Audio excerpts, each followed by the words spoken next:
This school in Tripoli will soon become a polling station. Wednesday is the deadline for registered voters to pick up their voter cards ahead of the first round of presidential elections scheduled for December 24th. It'll be the first presidential election in Libya's history, and more than 2 million people have received their voter cards so far. But the vote has been marred by controversy.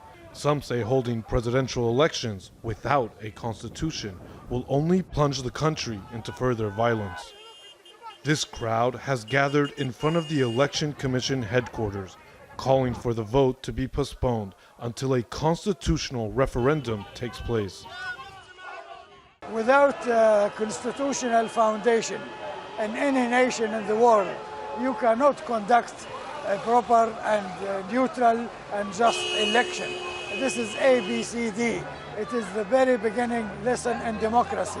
You have to have a constitution which regulates, respects, identify the identity of the country. So this election, proposed election, it is very dangerous for democracy, very dangerous for a civil state, and we think, personally speaking, that this election is not going to end in a peaceful manner.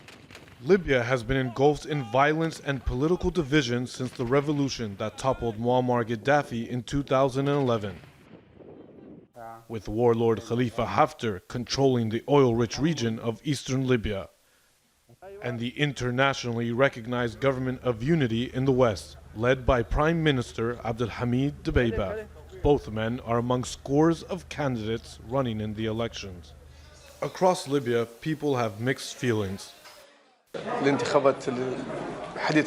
In my opinion, presidential elections right now should not take place. You shouldn't have presidential elections before the parliamentary elections, and there should be a constitution. I'm in favor of these elections. At least the situation will get better. We want our country to move forward. In my opinion, it's the only way to end the violence. Just 3 weeks ahead of the vote, Libyans are still deeply divided. There's international pressure for the elections to move ahead as scheduled. But without a constitution in place, many here feel presidential elections will only prolong the conflict. Malik, Traina, Jazeera, Tripoli.